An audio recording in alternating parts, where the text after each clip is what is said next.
காலத்துல ஒரு வட்டப்பாறை தெரிகிறது. இந்த வட்டப்பாறையில என் அண்ணன் தம்பிகள் என் தாய்வார் வைத்து எல்லாம் உறங்கி கொண்டிருக்கிறார்கள். தொட்டி எழுப்புடா, தொட்டி எழுப்புடா, தொட்டி என் தாய் தந்தைக்கு எந்த ஒரு ஆபத்து இல்லாமல் காப்பாற்ற வேண்டியது என்னோட கடமை. அதனால தூக்குறாங்க வட்டப்பாறையில அவங்களுக்கு காவலா நான் அமர்ந்திருக்கிறேன். இதோ வனத்தில் மாநிலர்கள் எங்கே இருக்கிறார்கள் என்று சுத்தி பார்த்தேன். இந்த வழியாகத்தான் வாடை வருகிறது. இதே வழிதான், இதே வழிதான், இதே வழிதான்.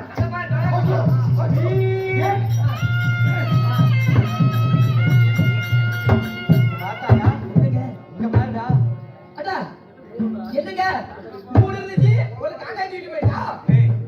அது வல்ல இதோ தெரிகிறார் பார் அந்த ஆடவர். அங்க தெரிகிறாரா? அவரை பார்த்தவுடன் என் அங்கத்தில் ஒரு ஸ்தனம் மறந்து விட்டது. காரணம் என்னுடைய வரமப்படி. யாரை கண்டால் என்னுடைய ஸ்தனத்தில் ஒன்று மறைகிறதோ அவரே எனக்கு மணவாளனாக வேண்டும் என்பது நியதி. உண்மைதான். அதனால அவரை நான் இந்த உருவத்துடன் அணுகினால் அவர் என்னை பார்த்து மயங்க மாட்டார். நான் பல ரூபங்களில் மாறக்கூடிய சக்தி வாய்ந்த பெண். நான் நீங்களா? அது மட்டுமல்ல, நான் எந்த உருவத்தில் இருந்தாலும் யாரும் கண்டுபிடிக்க மாட்டார். ஆனால் என் உடன் பிறந்த என் அண்ணன் மட்டும் நான் எந்த உருவத்தில் இருந்தாலும் கண்டுகொள்வார். இவர்தான் கமலக்கொண்டி என்று. அதனால அவரை மயக்கணும்னா உடனடியா நான் உருவத்தினை மாற்றி அவரை சந்திக்க வேண்டும். அவர் மேல எனக்கு வந்துருச்சு. என்ன பியா? சரி போயிட்டு வா.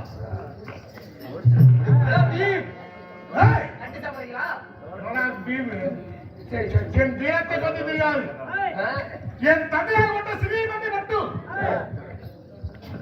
இந்த அறிவாமந்த பாண்டவர்களே ஏன் என்ன இருக்க மட்டும் சொன்னாங்க.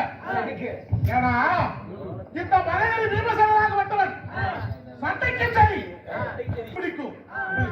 ஆபத்து என்று வந்துவிட்டால் பாண்டவருக்கு ஒரு ஆபத்து வந்துட்டான்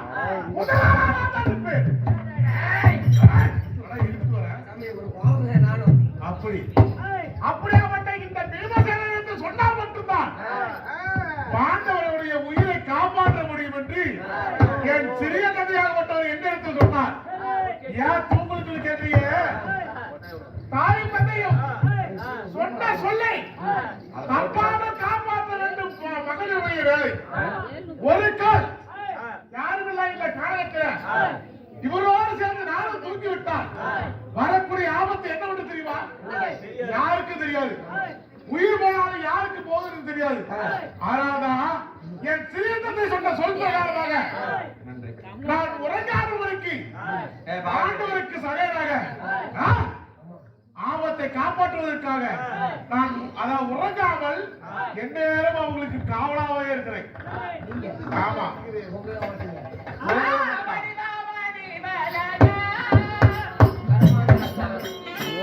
வாசத்தை தர அங்க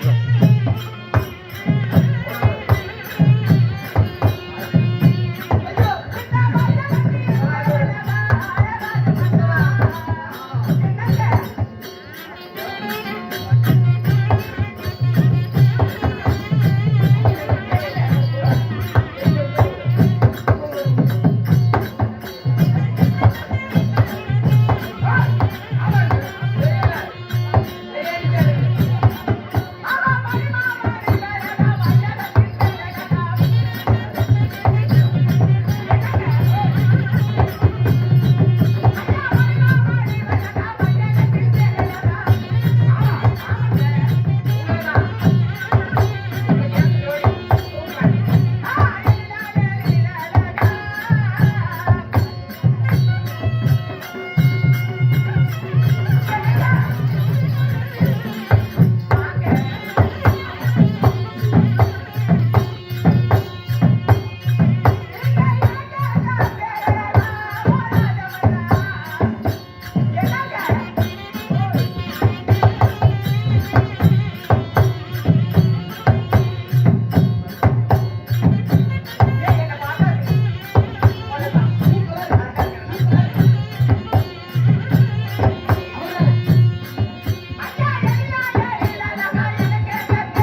யாராவது அரசே யாரும் இல்லா காலத்தில் வந்திருக்கும் போது என்னை பார்த்து ஒருத்தி நின்று கொண்டிருக்கிறாரே நல்லா இருக்குது சாமி.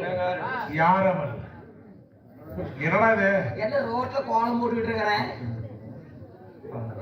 அம்மா, இங்க பாரு. என்னப்பா இந்த கால் இப்படி தேய்க்கிறது, இந்த வாயில சீலை கட்டிட்டு நவத்துறது, கண்ணை மீட்டி மீட்டி காட்டுறது, இதெல்லாம் பண்ணீங்கன்னா எனக்கு பிடிக்காது.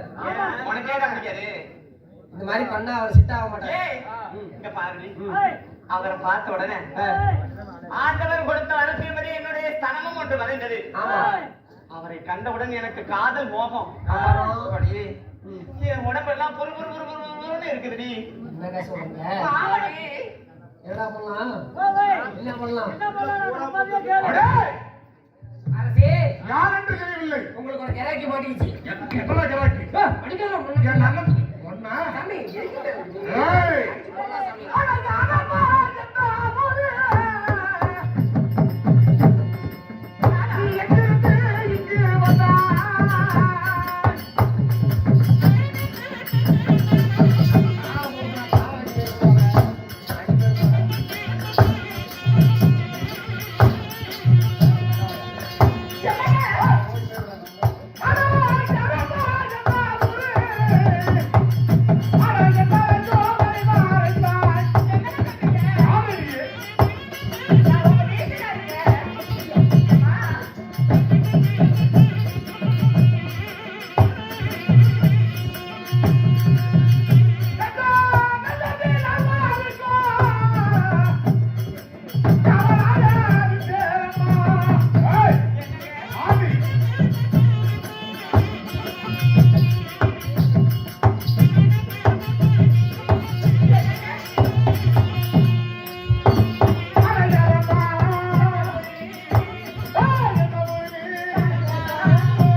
என் அறியாமை அவராது தூரம் போ.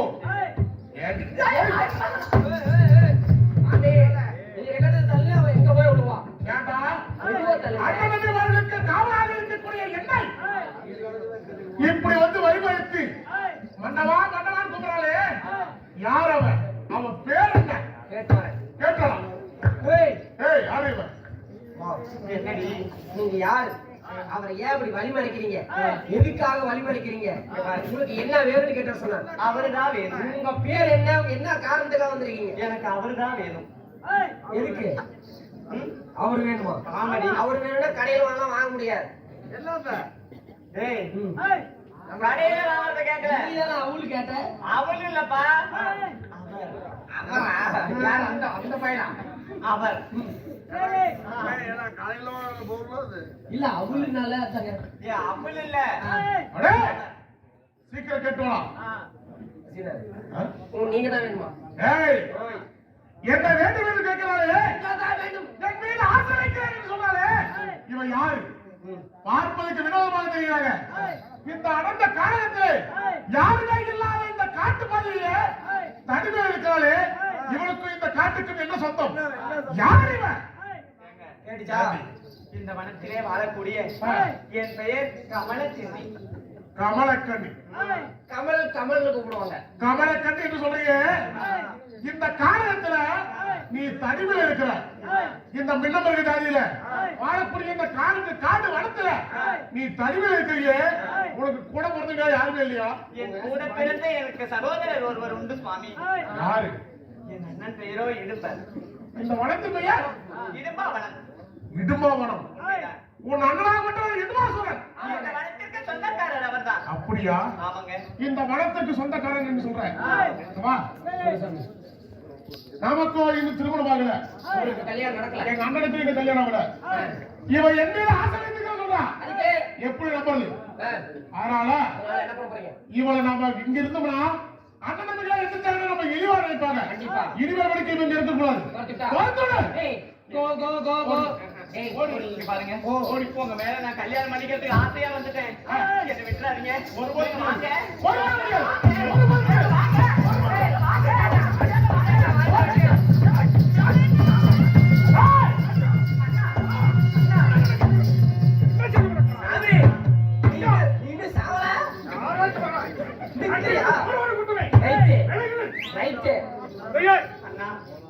உன்னிடத்தில் எடுத்துரைத்தேன், பசி அதிகமாக இருக்கிறது, உணவை கொண்டு வா. சொன்னேன் அழைத்து வர வேண்டும். என்ன நாடு ஓடி கொடுத்துறேன். விளையாடவில்லை என்ன? அந்த ஆடவரை பார்த்தவுடன் எனக்கு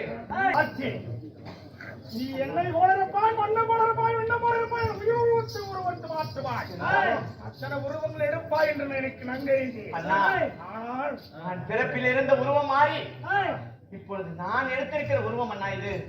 அவரை கண்டவுடன் காதல் எனக்கு, என் உள்ளத்திலே காதல் தடுமாற்றம் ஏற்பட்டது.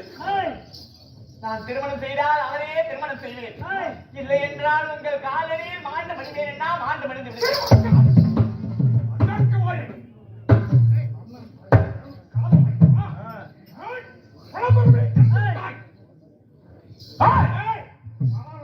ஒரு பெண் என்று மாறாதவருக்கு சண்டை செய்கிறாயே, யாரா நீ?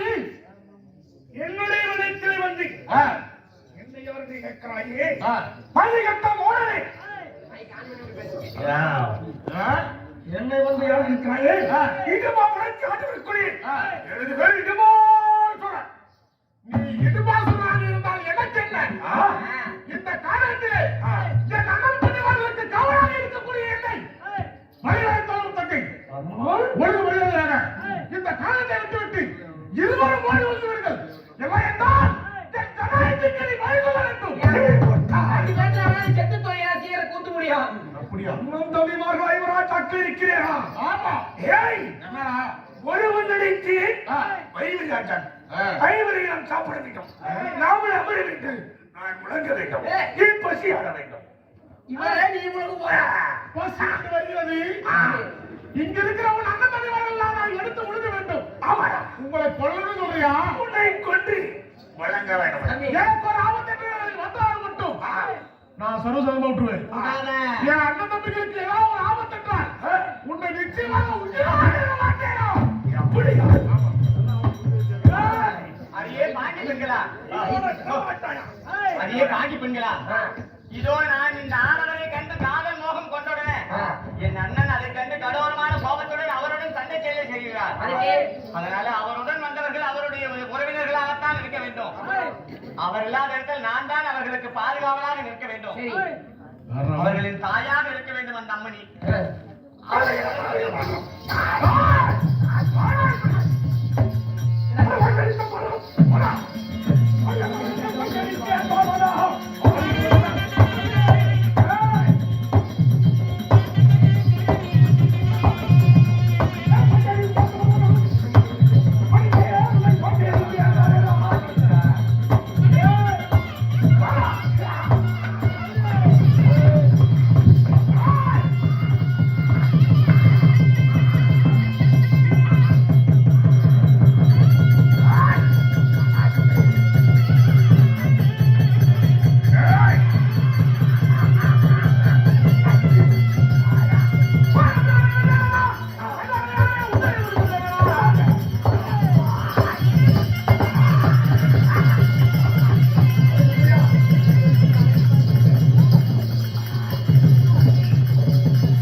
மாட்டேன் நீ நான் வாய்ப்பு அடியே!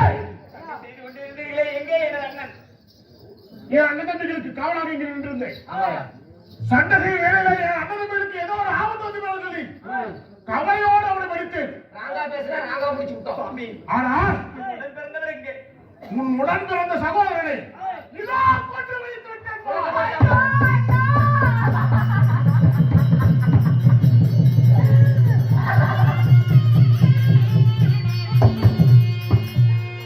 ஐயோ நீங்க தானவா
ஐயோ, எனக்கென்று இருந்தது ஒரே ஒரு அண்ணன். அவரும் ஆண்டு படித்து விட்டார். இதன் பிறகு என்னுடன் எனக்கு துணையாக இருப்பதற்கு யாரும் இல்லை. கவலைக்கண்ணியே ஹரியே, ஹரியே, நம் அந்தவரத்தில் இருக்கக்கூடிய காவலாளிகளை அழைத்து வந்து என் அண்ணனுக்கு முறையான சடங்குகளை செய்வீர்களாக. இருந்தாலும் நான் இந்த வனத்தில் தனியாக வாழ்வது உச்சிதமல்ல. என் அண்ணனை யார் ஒருவர் மறித்தாரோ சரி, அவரிடத்தையே நான் தஞ்சமாகிறேன். என் அண்ணனுக்கு இப்பொழுது நியமச்சடங்குகளை பார்த்துக் கொள்ளுங்கள். இப்படியே நாங்க குளிப்பாட்டி ரோபோட் ஆகிறோம். இந்த அரணை கானகத்தில் நாம் மாளிகையில் இருந்தோமே, நாங்கள் எப்படி இங்கே வந்தோம்? மாளிகையிலே இதோ அம்மா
திருவடிக்கு அநேகம் கோடி வந்தனம் செய்து உங்கள் பாதத்தில் நான் தஞ்சமடைகிறேன்.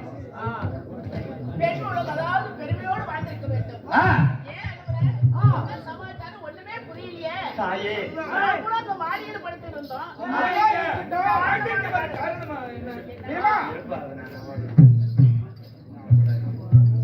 அத்தை, இதோ நான் இந்த வனத்திலே வாழ்ந்து கொள்ளக்கூடிய இந்த வனத்திற்கு சொந்தக்காரனுடைய இதுமுன்னுடைய தங்கை நான்.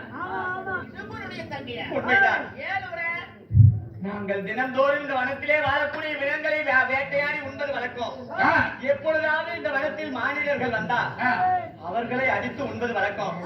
அதன் பிரகாரம் இன்று நீங்கள் இந்த வனத்தில் காலடி எடுத்து வைத்தவுடனே என் அண்ணன் மூக்கினால் வாசனையை முகர்ந்து கூறினார், இதோ இன்று நம் வனத்தில் அதாவது மானிடர்கள் வந்திருக்கிறார்கள், நலவாடை வீசுகிறது தங்கா, அவர்களை கொண்டு இங்கு நம்முடைய இடத்திற்கு அழைத்து வா என்று அனுப்பினார்கள். நான் அங்கிருந்து உங்களை கொல்லலாம் என்று புசிக்கலாம் என்றுதான் வந்தேன். ஆனால் உங்கள் மகனை கண்டவுடன் எனக்கு காதல் மீறிட்டு அவரையே திருமணம் செய்து கொள்ள வேண்டும் என்று அவரிடத்தில் வேண்டிக் கொண்டிருந்தேன். அச்சமயத்தில் என் அண்ணனும் என்னை தேடி வந்தார். நான் அவருடன் கொஞ்சி குழாவி பேசிக் கொண்டிருப்பதை கண்டவுடன் என்னையும் திட்டிவிட்டு அவரையும் அவருடன் சமர்க்கல போர் புரிந்தார். இவர் உங்கள் மகனாகப்பட்டவர் என் அண்ணனை கொன்று விட்டார். அம்மா, கொன்று விட்டார். அம்மா, அண்ணன் படித்தது உண்மையா? ஆமாமா, உங்களுக்கு ஒரு ஆபத்து என்று வந்தவுடனே ஒருபோது நான் பார்த்து கொண்டு இருக்க மாட்டேன். உங்களை எல்லாத்தையும் நான் சாப்பிட போற உடனே ஆங்கார கோபத்தோடு அந்த கிடுபாசுரனை நான் இரண்டாவது இழுத்து கொண்டு விட்டேன்மா. சரி, தாயே, சரி, அதெல்லாம் இருக்கட்டும். நாம அரண்மனையில தானே இருந்தோம். எப்பதான் இப்படி கானகத்துக்கு வந்தோம்? தாயே, இனி நான் உங்களை தஞ்சமென வந்து விட்டேன். உங்கள் மகனை நான் திருமணம் செய்து கொள்ள வேண்டும். ஒரு பெண்ணுக்கு பெண்ணுதான் அடக்கல கொடுக்கணும். இருந்தால் இருக்கட்டும். அம்மா, இவ்வளவு அழைக்க குணத்தில் பிறந்தவள் அரக்க குலத்தில் பிறந்தவன் எப்படிமா திருமணம் செய்ய முடியும்? அம்மா, நீ சாதாரண என்ன திருமணம் செஞ்சு கொண்டு நீ சொல்ற? இதோ நான் அரக்கர் குலத்தில் பிறந்திருந்தாலும் அம்மா, இதோ இதற்கு முன்பதாக யயாதி மகாராஜன் விசும்பன் என்று சொல்லக்கூடிய அசுரரின் மகளாக விளங்கக்கூடிய சர்மஸ்ரீயை மணந்து புரூர சக்கரவர்த்தியினை ஈண்டெடுத்து உங்கள் குருகுலத்தில் அரசராக வாழ்ந்து வந்தார். உண்மைதான். அதன் பிரகாரம் அப்பொழுதே உங்கள் குலம், அதாவது சந்திர குலமாகப்பட்டது அரக்கர் குலத்தில் கலந்து விட்டது. அது மட்டுமல்ல, நான் ஒரு சாதாரண பெண் அல்ல, நான் ஒரு தேவதையாகும். உண்மைதான். சபலகண்டிகை தேவதை இடத்திலே பிறந்த என்னுடைய பெயரோ கமலபாலிகை. அப்படி என்றால் நான் ஒரு சாபத்தின் விளைவாக அரக்கர் குலத்தில் பிறந்திருக்கிறேன். நான் முக்காலமும் உணர்ந்தவள். அதனால் உங்களுக்கு மீண்டும் என்னுடன் சந்தேகம் இருந்தால் நான் முக்காலத்தையும் எடுத்துரைக்கிறேன். நாங்கள் எங்கெங்கே சென்றோம், எப்படி வந்தோம், எதனால் இங்கே வந்திருக்கிறோம், இனி நடக்க போறது என்ன, இந்த முக்காலங்களில் சொன்னால் நீ சொல்வதை ஏற்றுக்கொள்கிறோம். ஏற்றுக்கொள்கிறீர்களா? நிச்சயமாக ஆகட்டும். இதோ நீங்கள் குருகுலத்தில் பிறந்தவர். இதுதான் இவருடைய கணவர் உங்களுடைய தகப்பனார் பாண்டபுத்திர மகாராஜர். உண்மைதான். ஒரே சுயமர வேளையில் உங்கள் தாயாகிய குந்தமாதேவியையும் மந்தார தேவியையும் மணமுடித்தார். உண்மைதான். கானகம் வேட்டையாட வந்தார்கள். வேட்டையாட வந்த இடத்தில் அமுதகந்தி மகாமுனிவர் கொடுத்த சாபத்தின் விளைவாக காமம் தலைக்கேறி கண்ணியை கட்டி சேர்ந்து மாண்டு மடிந்தார் செருங்கி வனத்தில் உங்களுடைய கணவர். அதன் பிறகு உங்கள் 5 புத்திரர்களையும் அழைத்துக் கொண்டு அஸ்தினாபுரம் புறப்பட்டு அங்கு உங்களுடைய மைத்துனராக விளங்கக்கூடிய வெண்ராட்டி மகாராஜருக்கும் காந்தாரி அம்மைக்கும் பிறந்த கௌரவர்கள் 100 பேர்களுடன் உங்கள் மக்கள் 5 சேர்த்து 105 பேர்களையும் துரோணர் என்று சொல்லக்கூடிய ஆசான் இடத்தில் கல்வி கற்க ஒப்படைத்தீர். கல்வி கற்கும் இடத்தில் அந்த கௌரவாதிகள் 100 பேருக்கும் உங்களுக்கும் பகை ஏற்பட்டது. அதன் விளைவாக இறுதியாக ஒவ்வொன்றாக நயவஞ்சகம் செய்தான் துரியோதனன். இறுதியாக ஒரு பெரிய நயவஞ்சகம் ஒன்று ஏற்படுத்தினார். வாரணாவதத்தின் அரக்கில் மெழுகு, குங்குலியும், கற்பூரம், நெய் என்று சொல்லக்கூடிய நெருப்பிற்கு எதிரான பொருட்களை வைத்து, அதாவது மாளிகை ஒன்றை கட்டி அங்கே உங்களை சூதுமார்க்கமாக குடியேற வைத்தார்.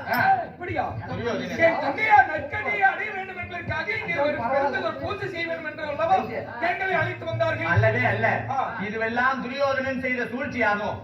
அதன் பிரகாரம் நீங்கள் அரக்குமாவளிக்கு வந்தவுடனே உங்கள் குழுவினராக விளங்கக்கூடிய விதர்ண மகாராஜர் இவரிடத்தில் எடுத்துரைத்தார் அரக்கு மாளிகையில் உங்களுக்கு ஆபத்து என்று.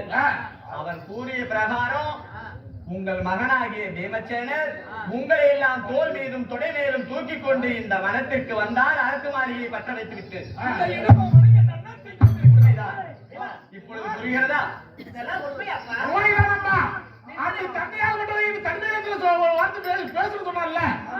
இதை பத்தி தான் சொன்னாரு. அதன் பிறகு தூணை எட்டு வதைத்து ஒரு பாதாள சுரங்கம் வந்தது. அந்த சுரங்க வழியாக இட்டு வந்து உங்களுக்கு வட்டப்பாறையில உங்களை அமர வைத்து சொன்னது அனைத்தும் உண்மைதான். சரிமா? சென்ற காலம் இனி என்ன நடக்க போகிறது? இனி வருங்காலம். வருங்காலம் முழுவதையும் நான் கூறிவிட்டால் சாஸ்திரம் பொய்த்துவிடும், தெய்வ நீதிகள் எல்லாம் கெட்டுவிடும். அதனால் ஓராண்டுக்கு நடப்பதை மட்டும் நான் எடுத்துரைக்கிறேன். இதோ உங்கள் சகோதரராகிய பீமசேனரை நான் மணந்து அவருக்கு முன்பதாக அவரும் மணப்பார். அதற்கும் வழி உண்டு. உண்மைதான். இந்த வனத்திலே இருக்கக்கூடிய கல்யாண முருங்கையை இவருடைய மூத்த சகோதரராகிய தர்மபுத்திர மகாராஜர் எனது மாமா திருமணம் செய்து மீண்டும் என்னை உங்கள் சகோதரர் பீமசேனர் திருமணம் செய்வார். என்னுடன் கூடி கலப்பார். ஒரு ஆண் குழந்தை ஒன்று பிறக்கும். அந்த ஆண் குழந்தை பிறந்து ஓராண்டு ஆன பிறகு இங்கிருந்து நீங்கள் புறப்படுவீர். உங்கள் குலகுருவாகிய வியாச பகவானை சந்திப்பீர். உண்மைதான். அவர் அதற்கு பிறகு செல்ல வேண்டிய இடத்தினை எல்லாம் அவர் எடுத்துரைப்பார். அதன் பிரகாரம் நீங்கள் செல்வீர். இதுதான் இந்த ஓராண்டுக்குள் நடக்க வேண்டியது.